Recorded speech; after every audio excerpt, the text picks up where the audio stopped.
അസ്ത്രയാണ് ഇനി താരം. ഓപ്പറേഷൻ സിന്ദൂർ ദൗത്യത്തിൽ പാകിസ്ഥാന്റെ ചൈനീസ് PL-15 മിസൈലുകൾക്കെതിരെ ആഞ്ഞടിച്ച അസ്ത്ര മിസൈൽ ശ്രേണി പുത്തൻ കരുത്തുമായി എത്തുകയാണ്.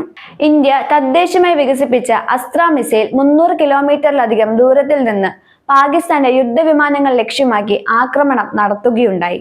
ഇപ്പോഴിതാ രാജ്യത്തിന്റെ പ്രതിരോധ ഗവേഷണ വികസന സ്ഥാപനമായ DRDO അസ്ത്ര മാർക്ക് 2 മിസൈലിന്റെ പരിധി 200 കിലോമീറ്ററിൽ അധികം വർദ്ധിപ്പിക്കുകയാണ്. പ്രതിരോധ മന്ത്രാലയത്തിന്റെ അംഗീകാരം ലഭിച്ചാലുടൻ വ്യോമസേനയ്ക്ക് ഏകദേശം 700 അസ്ത്ര മാർക്ക് 2 മിസൈലുകൾ ലഭ്യമാക്കാനാണ് പദ്ധതി. ഇവയെ സുഖോയ് ഫൈറ്ററുകളിലും ലൈറ്റ് കോമ്പാറ്റ് വിമാനങ്ങളിലും ഉൾപ്പെടുത്തും. ആദ്യഘട്ടത്തിൽ അസ്ത്ര മാർക്ക് 2-ന് 160 കിലോമീറ്റർ പരിധിയാണ് ലക്ഷ്യമാക്കിയിരുന്നെങ്കിലും പുതിയ പതിപ്പ് 200 കിലോമീറ്ററിലധികം ദൂരത്തിലുള്ള ലക്ഷ്യത്തിലേക്കും നേരിടാൻ ശേഷിയുള്ളതായിരിക്കും. അസ്ത്ര മിസൈൽ പദ്ധതി ഇന്ത്യയുടെ സ്വയം പര്യാപ്തതയെ ഉയർത്തിക്കാട്ടുന്നു. ഹിന്ദുസ്ഥാൻ എയ്റോനോട്ടിക്സ് ലിമിറ്റഡ് ഉൾപ്പെടെ 50-ലധികം പൊതുമേഖലാ സ്വകാര്യ സ്ഥാപനങ്ങളുടെ കൂട്ടായ്മയിലാണ് ഈ പുതിയ വികസനം നടപ്പാക്കുന്നത്.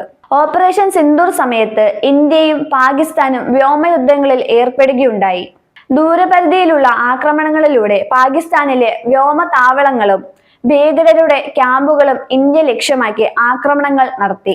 സൈനിക വൃത്തങ്ങളെ ഉദ്ധരിച്ചു വന്ന വാർത്തകൾ പ്രകാരം പാകിസ്ഥാൻ വ്യോമസേനയ്ക്ക് നിരവധി നഷ്ടങ്ങളുണ്ടായി. ഇന്ത്യൻ വ്യോമസേന ആക്രമണങ്ങളെ തുടർന്ന് F-16 വിമാനങ്ങൾ, മറ്റ് യുദ്ധവിമാനങ്ങൾ, വലിപ്പമേറിയ UAV-കൾ, രഹസ്യാന്വേഷണ വിമാനങ്ങൾ എന്നിവയുൾപ്പെടെ ഇന്ത്യൻ വ്യോമസേനയുടെ കരുത്തിനു മുന്നിൽ കൂപ്പുകുത്തി. പാകിസ്ഥാൻ PL-15 മിസൈലുകൾ ഉപയോഗിച്ച് തിരിച്ചടിക്കാൻ ശ്രമിച്ചെങ്കിലും ഫലവുമുണ്ടായില്ല എന്നാണ് വാർത്തകൾ.